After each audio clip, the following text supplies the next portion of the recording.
Ma'am? Oh, hold it. A striking woman leans against the cabin top of her sailing boat, smiling as you approach. Her green raincoat glistens with droplets. A silk scarf is tied around her throat. Good morning, officers. I'm Joyce. She extends her hand in greeting. Joyce Messier. I represent the board of Wild Pines, the owners of the harbour. You gentlemen must be from the RCM. Joyce L. What does the L stand for? Leighton, my maiden name. Her bony hand dangles from the sleeve of her oversized raincoat. Shake her hand. I'm glad to see you here. Her grip is tight and cold. Like steel, there is strength there. If she wanted, she could sink her nails deep into your skin. Yeah, please don't. I was dispatched to handle a strike, not a lynching. Anything I can do to assist the RCM in this matter, I will, gladly. That is good to hear, madame. My colleague will take the lead on this interview. I should let you know that he is recovering from an unusual medical episode. Very unusual. But I can assure you of his ultimate competency. Thanks, Kim. There's a trace of irony in his voice, mischief even. This is a tactic. How interesting. I wish you a swift recovery. In the meanwhile, you have my full cooperation and the full cooperation of the Wild Pines group. I think that this is one of the ones where I'm supposed to ask really weird questions to kind of throw her off. You're on a boat. Why, yes, I am. She looks at the deck under her feet. Green and white sails flutter overhead. Not a lot of people on boats, are there? Of course there are. She looks around. We're in an archipelago. How else are you supposed to get around? Wait, we're on an archipelago? Look around. Yes, we are. She raises her brow. We're on Les Cailloux. Still, I haven't seen anyone else in a sailboat around here.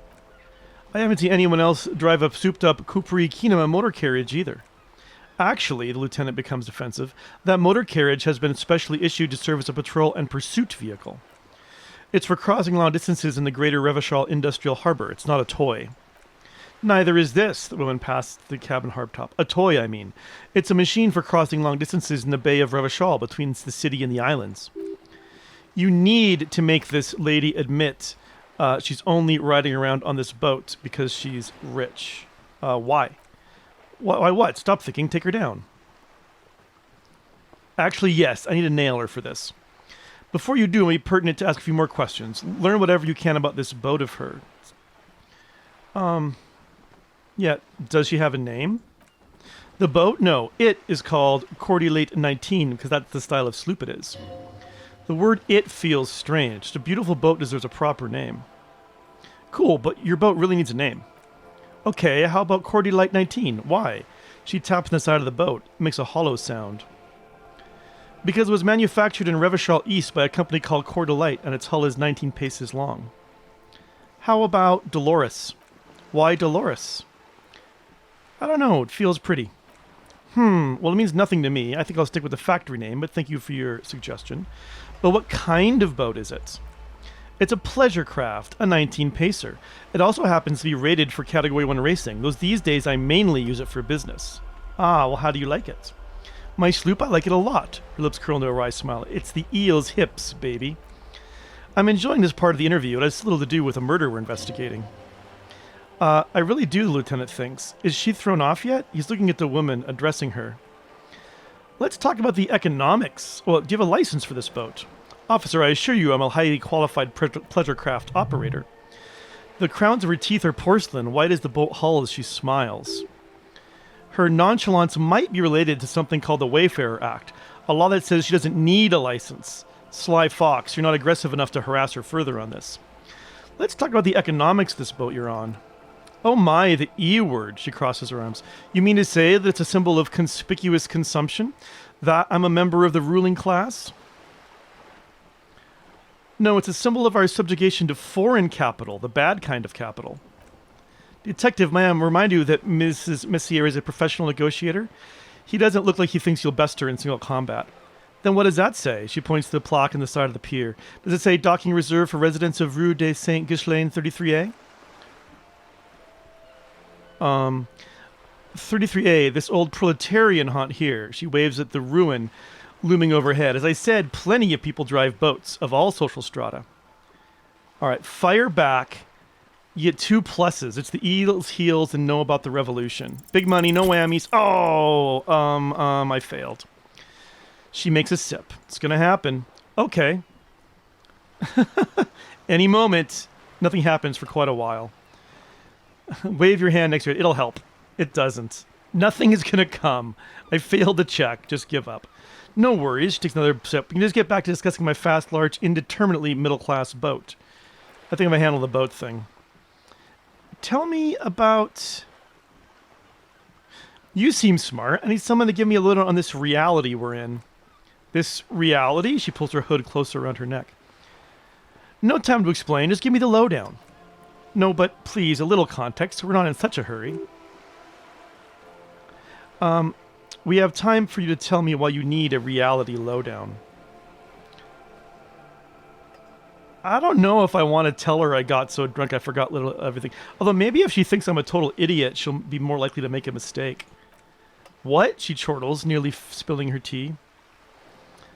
Please don't make me say it again.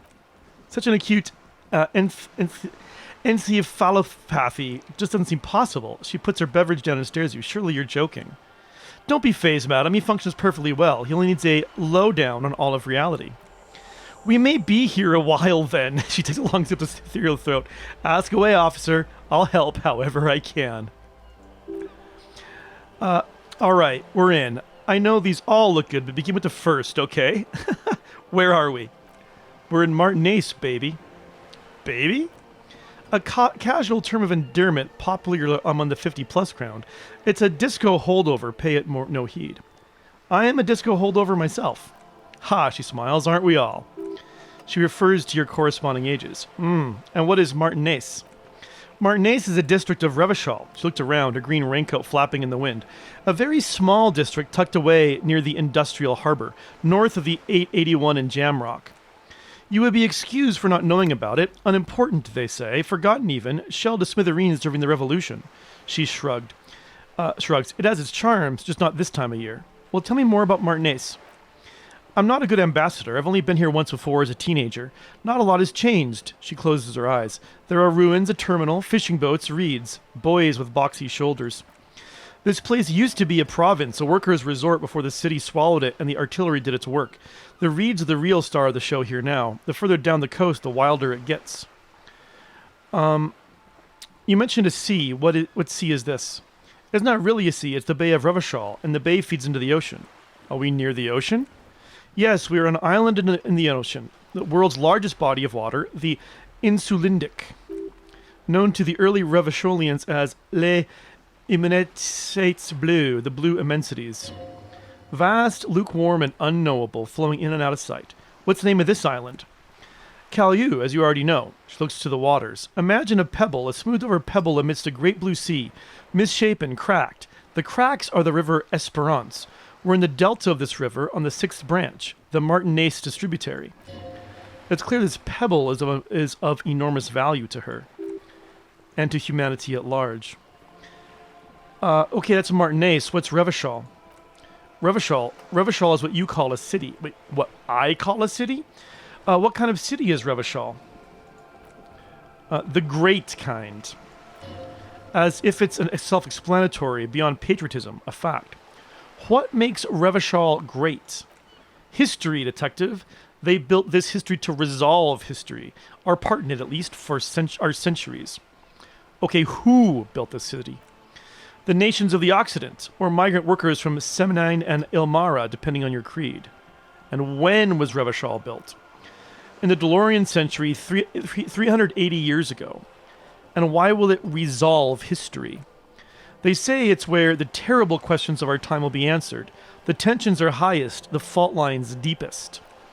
By that I mean conflicts, ideological conflicts, the stuff of men. Why here? We are standing on a fertile, self-sufficient island able to sustain up to 200 million people. In the middle of the Insulindic Ocean, the world's connective tissue, she smiles. It's where the money is. So we're in an unimportant part of an important place. I think it's fair to say so. Martinez is about. She points across the water where the skyscrapers rise. A sparkle of lights on the horizon, like morning stars above the curvature of the planet. 22 kilometers from the center of the world. That soldering iron is the Bank of the World building. The bottom floors are Insercom, Coalition Government, Insulindian Mission Command. Look to the sea. Silence, she lowers her hand. The water, the light. It's as though you're seeing it for the first time. Shivers, there is no recognition, only the immensity of the sea and the cold radiating from it. Where are we?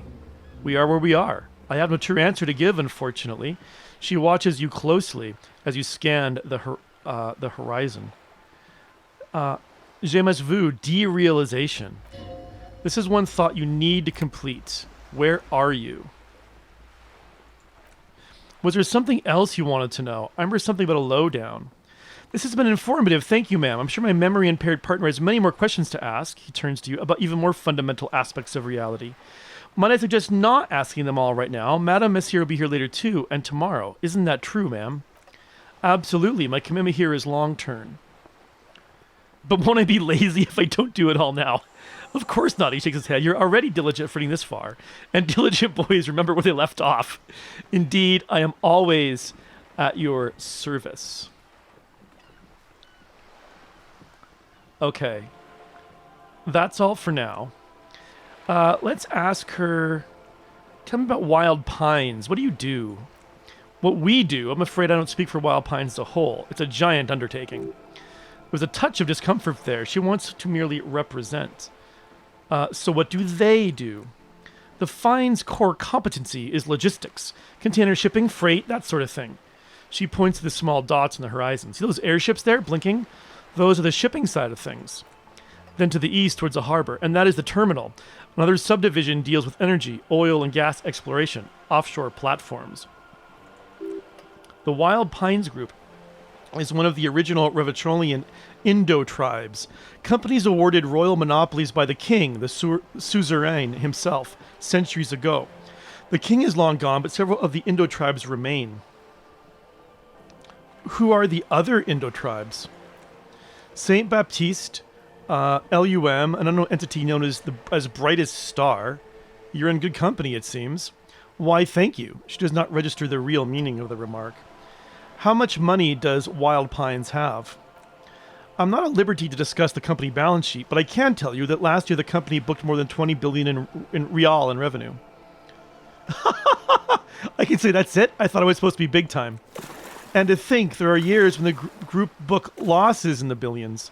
A wave hits the sloop. She grasps the mainstay for balance. Wild Pines employs 72,000 people, all of whom have families that depend on their salaries. It's a tremendous responsibility. So where does Wild Pines get all these billions? They started as an exploration and cargo fleet conducting trade between the Cimmerian and Insulindian Isolas 250 years ago, when Pines' ship explored the South Semines and charted Low Manthing on behalf of the Surzane. That does not answer my question. Centuries of care, deliberation, and madness have gone into this endeavor. Vessels pass through the great unrest to re-emerge with apricots in tow. The logic of the system is totalizing. It's taken everything from its employees to build it. Probably helps to start with a royal monopoly.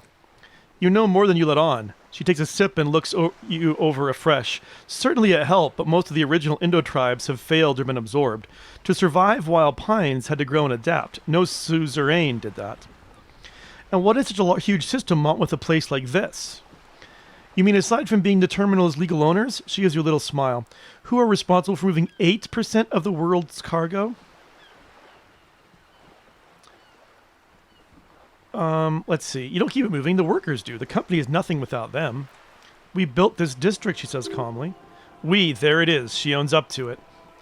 All the best parts of it. Rue de Saint-Ghislain with its bastions, the plazas, Metoran mosaic, even some of the old street lamps have been put back thanks to investments from the WP. She points behind you where the seawall rises. Before Martinez was swallowed by the industrial harbor, even before it was part of Revachol, long before Terminal B was erected here, the Pines built it as a resort for its Revacholian employees. A company getaway for a weekend or a summer holiday. Then came the revolution, but that's another matter. She takes a sip. I'm here to make sure the Pines can fulfill their responsibilities to the place they built. With your help, hopefully, says her warm tone. All right, well, what can you tell me about this lynching? Oh, yeah, with the strike. Let's start with the strike. Everything, she smiles. Right up to, but not including, trade secrets. Wait, what if I want to hear about trade secrets? First, you have to repeal the Emergencies Act of Trade and Alignments to give me the right to silence. It's quite the octopus. How do I repeal it then? Why, by throwing off half a century of foreign domination of the Coalition. Unfortunately for you, the Coalition also leases you the right to police Revachol. You'd be shooting yourself in the foot, in other words, so we'll leave it alone. But I am derailing us. You want to know what to strike. Yes, what is your role in this precisely? I believe the official title is Senior Labor Negotiator. In practice, I'm a grocery clerk. I relay the union's demands to Wild Pines and return with Wild Pines' counteroffer. And how are the talks going? They're not. That's the problem. The union stopped all negotiations a week ago after that awful lynching took place. Now they won't even let me into the harbor. There's a 2.20 meter racist behemoth blocking the gates. Oh, you mean Measurehead? Yes, Jean-Luc Measurehead. She leans back and rolls her eyes. How are the talks going before the lynching? Let's say I was not making the kind of progress I'd hoped for when I first arrived. And when did you first arrive? I arrived 3 weeks ago, she thinks. Yes, the middle of February. The bay was still partially frozen then. I prefer to do these things on site, like the RCM. He looks at his notes, but the strike began in December. I wasn't the original negotiator here. I took over after Mr. Gaumont hit a wall with Mr. Clare, the union boss. Mr. Clare refused to speak with Gaumont despite concessions he granted the union in prior negotiations. This isn't the first time the union has gone on strike. Heavens no. There have been 2 prior strikes. Both times the union won significant concessions, including overtime pay and a medical plan. This time their demands are more, I guess you could say, aggressive. Ludicrous even, it's meant. What happened to this Gaumont? Mr. Clare told him to, how do you put it? She pauses to compose herself. Fuck off midgets. Gaumont is short of stature, you see. That's not cool. Keep in mind, this is a negotiator Mr. Clare has worked with before, and who was more than fair with him and the union. Well, of course you would say that. So what are their demands? There are leaflets everywhere and banners. What did they say again? Oh, yes. Every worker a member of the board. Most of the workers probably don't know what that means. It seems like they have no idea about business. In its defense, another said, demand democracy. Pretty tame stuff compared to every worker a member of the board. What does that even mean?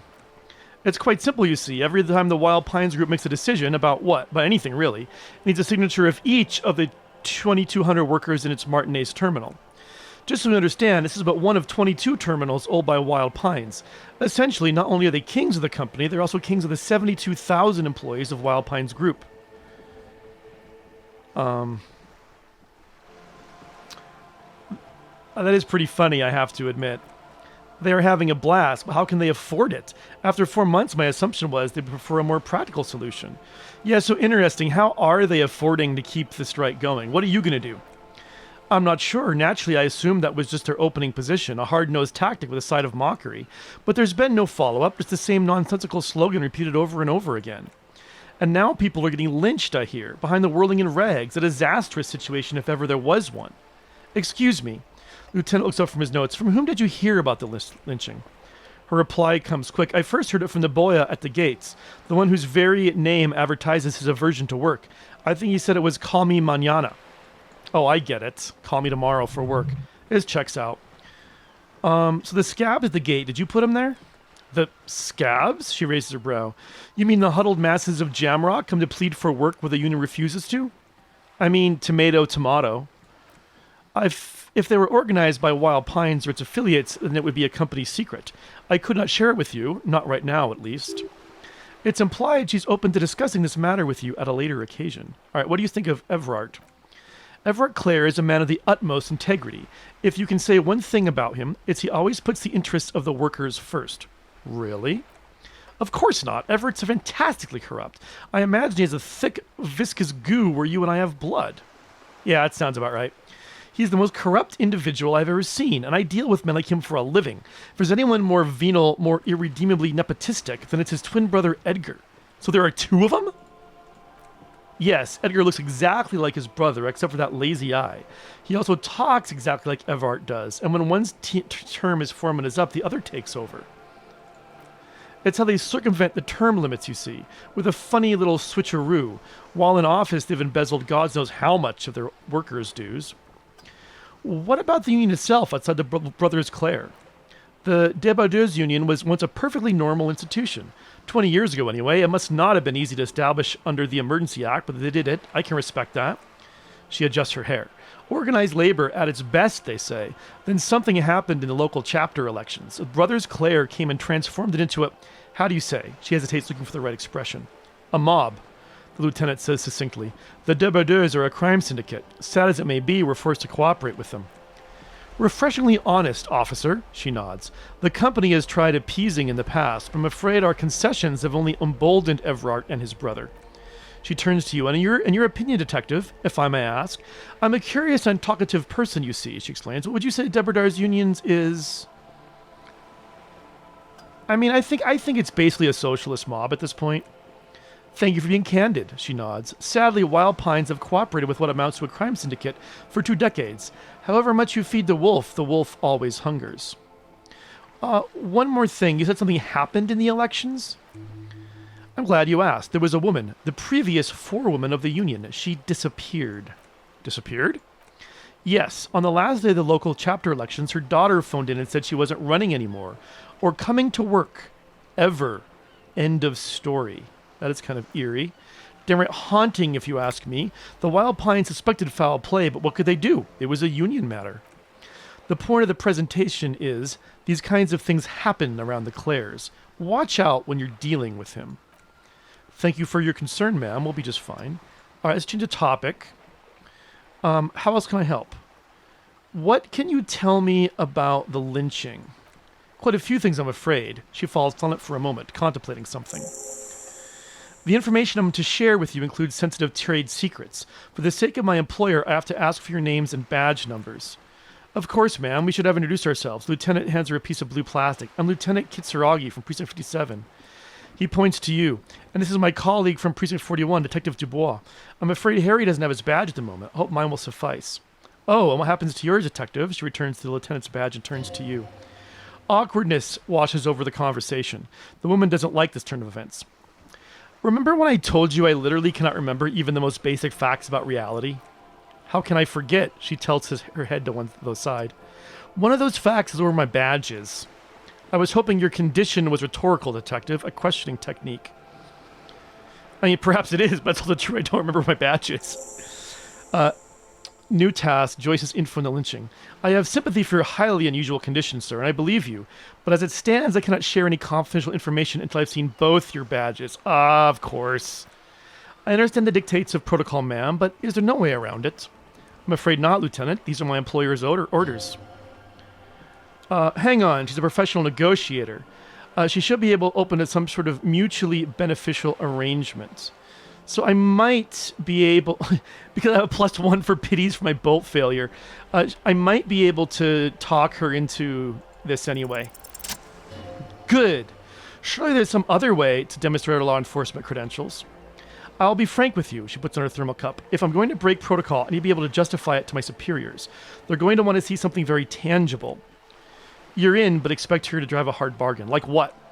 Reports from inside of Terminal B suggest it's a hub for the local drug trade. This is an open secret in Martinez. The union controls the terminal, so it goes to reason. They're profiting from the trade.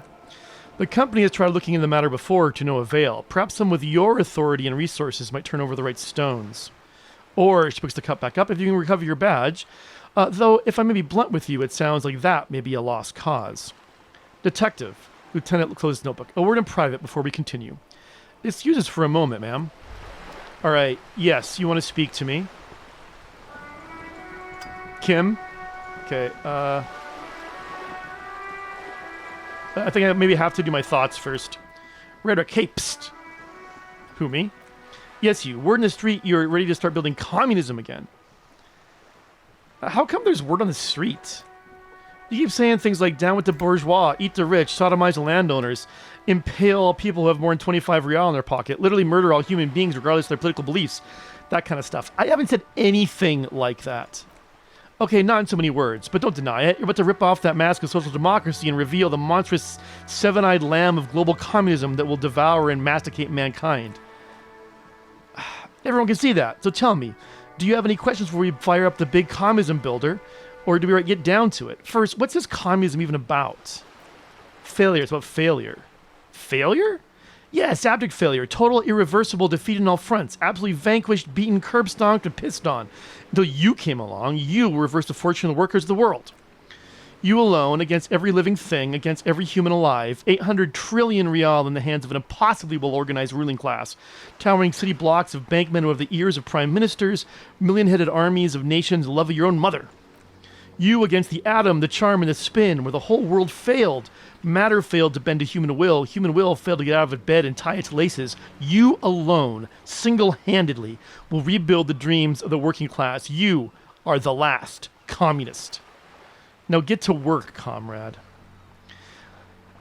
Oh my gosh. I mean, I guess I can just opt in and just not equip it or whatever. I don't really want to pursue the, like, full communist route, but, oh yeah, get the firing squads ready and the animal wagons ready. Wait, what? Firing squads? Just thinking about those. Too late to back out now. You can't make an omelet without breaking a few million eggs. Okay, I can finish the thought. Mazovian social economics. I got this blinker here. Rigorous self-critique is complete. Okay. Here it is. Hard facts from the man you are. You once jerked off in the locker room and were caught. You held a young woman by the arm and kept her in your apartment for 20 minutes against her will. That's right. These are not flights of fancy. These are real deeds, Harry, emerging from the darkness of your past. You tried shooting a fleeing suspect in the foot but hit him in the pelvis, crippling him for life. And above all, you let life defeat you. All the gifts your parents gave you, all the love and patience of your friends, you drowned in a neurotoxin. You let misery win, and it will keep on winning till you die or overcome it. Intelligence and psychology, red check failures heal +1 morale, and the other two, motor and physical, red check failures heal +1 health. That's actually pretty cool. So I now have rigorous self-critique. Now, I don't really want to equip Mazovian socioeconomics, because then I'll have to be communist, but one of my thoughts, or one of the things that I really should equip this, the kind of realization of where I am. They seem real, but something is wrong. You feel like a kid looking at stickers in the fridge. Trouvant, the Apricot Company, World Games 34. You can almost see your hand reaching out for them. Scratch at the corner to see they peel loose. This feels like the most important of all the thoughts, the one you truly must complete. So let's unlock this. Yeah, so spend a skill point, and we're going to internalize this. I don't know, like, what that's going to mean. And we have one more skill point. I mean, how does pain threshold work? It raises your physique... oh, no. That's sorry. What does it actually do, though? Overview? It doesn't really tell me what it does. What do I want to go into? I've gone up a fair bit on interfacing. I can't actually go up any... I actually can't get any more than your base, it looks like. Unless you have something special, like the pain endurance lets me do that. I actually want to go more into volition, because volition, I think, is what helps me not, like, deal with my alcoholism, or my holisms. Shadows in the water, green plants under the calm surface. Okay, and Kim, what did you want to say to me after all that? It's not going quite as I hoped it would, Detective.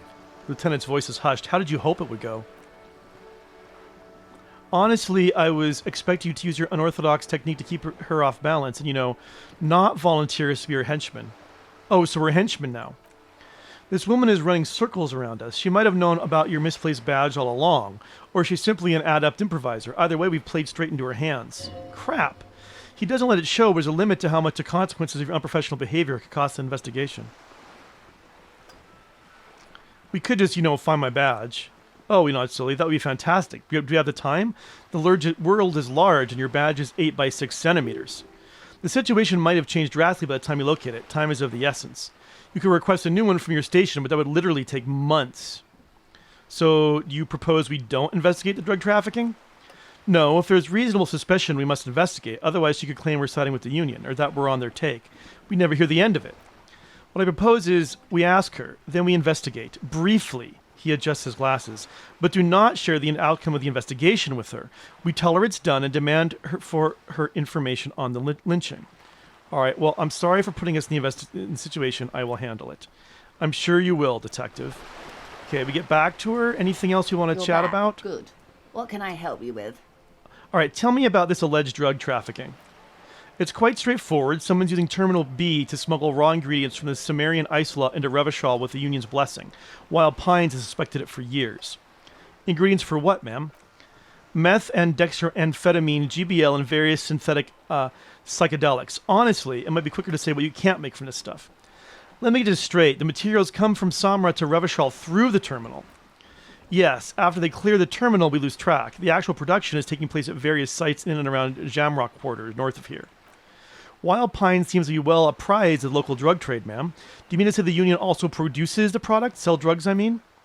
We're in logistics. It's our business to know. And no, as far as the company knows, the Union does not produce it. They transport the ingredients for a cut. And you want us to investigate? Yes, but you won't get anything out of Everard and the Dock Workers Union. Still, she raises her bony fingers. Every chain has its weak link. The hand off the motor lorries at the roundabout. The lorries. Precisely. Someone needs to move the ingredients from the harbor into the city. Once they reach Jamrock, they're distributed to a network of local manufacturers, well beyond our grasp. But in transit, they're vulnerable. How convenient that they're stranded like beach whales at the roundabout. Perhaps you've noticed that a number of lorries are tangled in a traffic jam at the roundabout just now. Interview the drivers who are still hanging about. One of them might be waiting for a crucial shipment. She gives you a knowing look. There was the guy who said he was hauling apples. Her irises are light green like the river, Esperance, in bright daylight, upstream where it's clearer. I'll be explicit. If you find his driver, I will share the company's secrets with you. Why didn't you come to the RCM earlier? We did on more than one occasion. Apparently there's some sort of inter-precinct disagreement about whose jurisdiction this area falls under. We know the company has launched its own probe into the Union's alleged involvement. We also know it's come up empty. It's not just the RCM. No one's been able to find any hard evidence. Well, she smiles and points to the roundabout. Here's your chance, officers. Okay. Well, I've made up my mind about the smuggling investigation. We'll take the case for the drivers and see what it yields. Excellent. She takes a long sip of tea. According to my reports, there are at least 3 lorry drivers lingering near the roundabout. Hopefully one of them will know something. It may come to nothing, or it may just blow the case wide open. I suspect the traffic jam won't disperse for a few more days. You should have the time you need. In the meantime, let me know if there's any other way I may be of assistance. She takes another long sip from her seemingly bottomless thermal cup. By the way, I've talked to Everard Clare. You have? She smiles carefully. How'd you like Mr. Clare? I didn't. Oh, come on now. He has his uses. How else would he have stayed in power all these years? Oh, wait, actually, she answers her own question. Corruption, that's how he's done it. Fantastic, worm-like corruption reaching into the bowels of the earth. She looks to the ground and nods. The position of my unusual colleague does not reflect the official policy. I hope you understand. The RCM does not pick sides. Of course, I don't expect you to share anything he told you with me. I am not a corrupt worm myself. She turns to you. However, if you like discussing something, how could I stop you? Are we not human? Are we not curious to hear another person's take? It's only natural. We would only be, she smiles, gossiping. Intellectually speaking, it would be quite interesting to hear what she has to say about these things. Horrific necktie. Yes, you're discussing tie recently. Let's gossip. Let's talk about something else if you don't mind. Of course, detective, she simmers down. Should something come up later in the road, don't be afraid to drop by for a chat. So probably if I learn dirty secrets about him, I can give them to her. Anything else I can help you with? Do you know something about these tattoos? That's the man who was killed. Almost hits a photo, but it stops. I'm afraid this is a discussion from once we've cleared the lynching question. Why? How is you looking at the photo tied to the lynching? Better not to tie the forestay to the backstay on this. Oh, but something else I can help you with. She wants to answer the question. Protocol keeps her from it. All right, that's all for now. Of course, detective, take care. All right, well, we have got things to do. We have to find money for rent. I need the jam mystery so I can get Joyce's info on the lynching. I need to talk to the smoker on the balcony. I need to investigate apartment 10 for the cleaning lady. Check out the special borscht, which I can't do till after 1:30. Open that apartment door for Everard because I'm being blackmailed. I don't think those are going to happen anytime soon. Tomorrow I can run the money number on victim's armor. Let's see. The secret passage, I know what to do. Gun and badge, I know what to do. Who put the clothes in the trash? I really would like to know about that. But anyway, that I think will be it for today, though. We've gone quite a lot out of this conversation. We're nice and close to the apartment building here to check out when we return. Let's just see. Any more? Well, when I get up here, maybe I can grab this bottle. But that will be all the time we have for today. Thank you so much for watching. I'll see you soon.